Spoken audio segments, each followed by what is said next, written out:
러시아가 아직 우크라이나와의 전쟁을 완전히 멈추기도 전에 한국을 선제적으로 공격할 계획을 수립했다는 충격적인 소식이 전해졌습니다. 해외 정세 전문가들과 군사 정보 당국자들에 따르면 러시아는 최근 극동지역 군사력을 재배치하면서 아시아 전선 개입 시나리오를 구체화하고 있다고 합니다. 특히 러시아 정부 내 강경파 인사들의 발언이 점차 과격해지고 있는 가운데 이 블라디미르 푸틴 러시아 대통령이 내부 회의에서 우리가 보유한 무기로 한국의 핵심 산업시설을 초토화할 수 있다는 도발적인 언급을 했다는 주장이 나오고 있습니다. 더욱이 푸틴은 한국의 최신 자주포와 전차 전력을 노골적으로 깎아내리면서 러시아산 무기 한 대로 한국산 장비 10대를 손쉽게 박살낼 수 있다고 말한 것으로 전해졌습니다. 이 같은 내용은 러시아 국방부 고위 관계자들의 내부 문서가 유출되면서 수면 위로 올라왔습니다. 해당 문서에는 러시아가 한국과 직접적인 무력 충돌을 가정한 전략적 목표와 주요 공격 지점이 상세히 명시되어 있다고 합니다. 이전부터 러시아는 극동 지역에서 잠재적인 분쟁 가능성을 우려해 여러 군사훈련을 실시해왔지만 이번 문서에는 한국 타격이 구체적으로 거론되어 국제사회를 긴장시키고 있습니다. 가장 충격적인 부분은 러시아가 우크라이나 전쟁을 멈출 필요가 없다고 판단한다는 점입니다. 이미 우크라이나를 상대로 장기간 지상전과 공중전을 벌여온 러시아군이지만 극동 지역에도 상당한 군사 역량을 배치할 수 있다는 것입니다.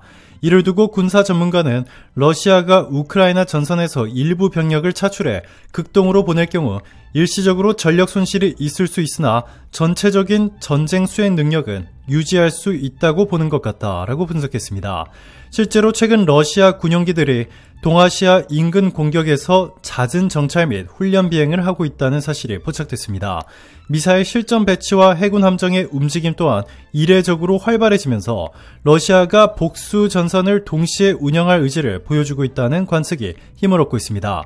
유출된 문서에 따르면 러시아는 한국 주요 도시의 군사기지나 공항, 항만시설뿐만 아니라 민간 산업시설까지 조준 공격 대상으로 삼았습니다. 구체적으로는 포항제철, 울산과 부산에 위치한 대형 화학공장, 그리고 경기도 일대의 핵심 반도체 생산 단지 등이 거론되었습니다.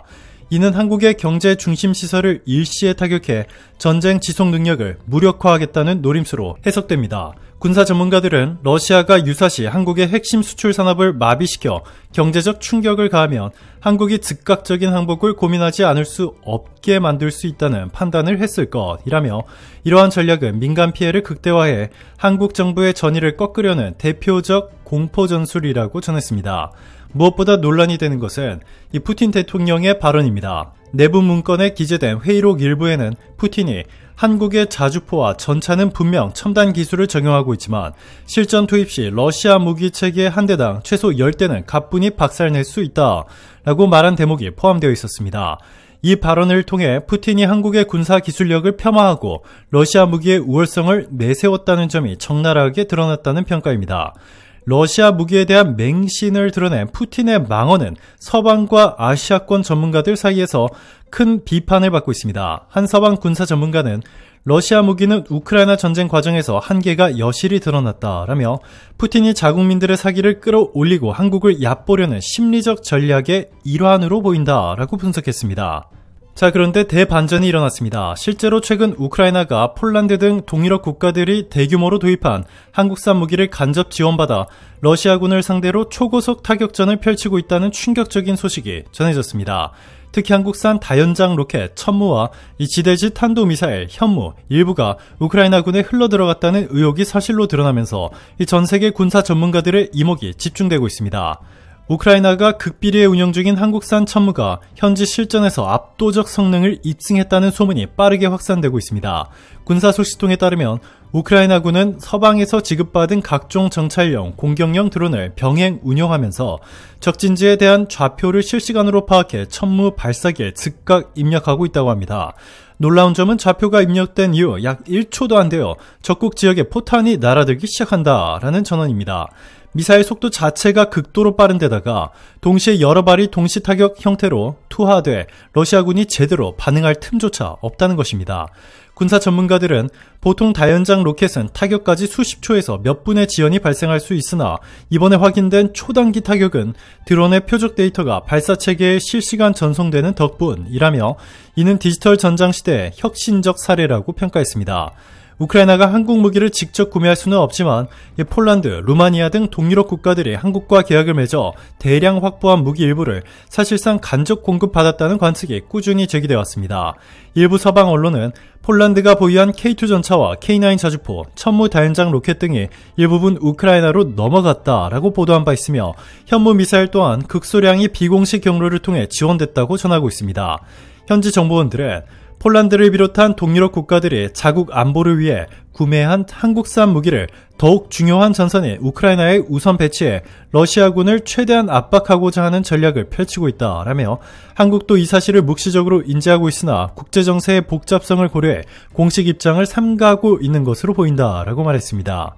천무를 활용한 근접, 중거리 타격뿐만 아니라 한국이 보유하고 있는 지대지 탄도미사일 현무 시리즈가 우크라이나 전선에 이미 사용됐다는 루머까지 나돌고 있습니다. 현무는 고강도 탄도와 정밀 유도가 가능해 주요 적 지휘부나 미사일 기지, 레이더 기지 등을 원거리에서 파괴할 수 있는 것으로 알려져 있습니다. 우크라이나군은 현무는 우리가 보유한 가장 강력한 원거리 천벌 무기 중 하나라는 표현을 사용하며 실제로 러시아 병참선이나 후방 보급 거점에 치명적 타격을 가했다고 주장하고 있습니다. 다만 이 주장을 뒷받침하는 명확한 영상 자료나 사진은 보안 문제로 인해 공개되지 않고 있습니다. 한편 이번 사태와 관련해 최근 한 탈북 북한군 출신 인사가 언론에 전한 증언이 큰 파문을 일으키고 있습니다. 그는 과거 북한군 장교로 복무하다가 남측으로 망명했으며 이후 각종 정보기관과 군사분석단의 일한 이력으로 알려져 있습니다. 그에 따르면 북한군도 한국 무기에 대해 매우 잘 알고 있다. 특히 천무의 위력에 대해선 사정거리 내 적이 들어올 시 순식간에 초토화할 수 있다는 공포감이 확산돼 있었다라고 증언했습니다. 북한 내부 문서에는 한국의 천무는 기존 다연장 로켓들과 달리 탄두, 선택 사거리 확장, 정밀 유도가 가능해 사실상 작은 단거리 미사일로 봐야 한다는 내용이 기록되어 있다고 합니다. 또한 그는 북한군 지휘부가 한국산 무기와의 정면 충돌 시 희생이 커질 것이라는 우려를 수차례 경고했으며 러시아나 중국제 무기로 대응이 가능할지 확신하지 못했다라고 말했습니다. 이는 곧 북한이 동맹국인 러시아의 무기를 맹신할 수 없다는 사실을 시사하는 대목으로 풀이됩니다. 아직 놀라기에는 이릅니다. 우크라이나와 러시아 간의 전쟁이 장기화되는 가운데 이 독일의 유력 전쟁 전문 잡지와 언론사들이 최근 공개한 분석 자료가 이 전 세계 안보 전문가들의 이목을 집중시키고 있습니다. 독일의 전쟁 전문 매체 밀리터리 인사이드와 베를리너 분쟁 리포트는 각각 지난주 우크라이나 전장에서 촬영된 영상 수십 건을 정밀 비교 분석한 결과 이를 종합해 한국산 다연장 로켓 천무가 러시아군 한 개 대대를 사실상 전투 불능 상태로 만들었다라는 매우 놀라운 결론을 내놓았습니다. 이번 조사에 참여한 전쟁 전문 분석가들은 여러 시간대와 장소에서 촬영된 우크라이나 러시아 전장 영상을 대조하며 특정 시점에 포착된 대규모 폭발 장면과 포탄 낙하 지점, 그리고 러시아군의 후퇴 경로 등을 치밀하게 추적했습니다. 그 결과 영상 속 폭발의 각도, 탄착 지점을 역추적해본 결과 한국산 천무에서 발사된 다연장 로켓으로 추정되는 포탄이 러시아군 대대급 병력이 주둔하고 있었던 지역을 단 한 번의 일제 사격으로 초토화했다는 판단이 나왔다는 것입니다. 독일 군사 전문지 밀리터리 인사이드의 편집장인 안드레아스 백은 우리가 입수한 영상을 프레임 단위로 분석해보니 해당 지역에 떨어진 로켓 탄두들이 매우 짧은 시간 동안 집중적으로 폭발했다면서 이 포격이 시작되고 끝날 때까지 걸린 시간은 길어야 20-30초 정도에 불과했다라고 밝혔습니다. 그는 그 짧은 시간에 대대급 병력을 무력화할 만한 위력은 현재로선 천무 수준의 다연장 로켓에서나 가능한 것으로 보인다라고 말했습니다. 이번 보고서에서 가장 주목할 만한 부분은 한국산 천무가 단순히 광범위 포격만 보여준 것이 아니라 이 정밀 타격을 동시에 수행했다는 언급입니다.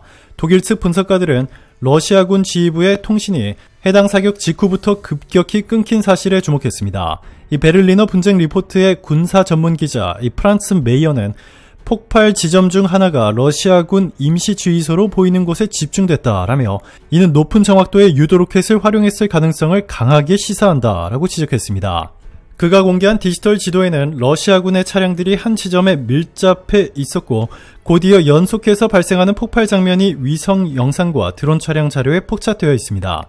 이른바 중심 탄착 효과가 일어났는데 그 결과 지휘부가 마비되고 병력이 분산도 못해본 채로 반격 능력을 잃었다라는 설명입니다. 우크라이나 현지에서 활동하는 인권단체 자원봉사자들은 해당 전투 상황을 간접적으로 목격했다고 증언했습니다. 익명을 요구한 한 목격자는 처음엔 꽝 꽝! 몇 발 폭발 소리가 들리는 듯 하더니 그 뒤로 쉼없이 연쇄 폭발음이 이어졌다라며 그 지역이 순식간에 불바다가 되는 모습을 보고 공포와 충격을 동시에 느꼈다라고 말했습니다. 현장에 있던 우크라이나군 관계자 역시 독일 언론과의 인터뷰에서 이것이 바로 한국산 천무의 위력이라며 고속연사와 정밀유도가 가능해 병력은 물론 지휘부까지 단숨에 무력화할 수 있었다라고 전했습니다. 그는 이어서 많은 병사들이 해당 무기 덕분에 반격에 성공했다고 믿고 있다라고 밝혔습니다. 오늘도 감사합니다. 최고로 멋진 하루 보내시길 바랄게요.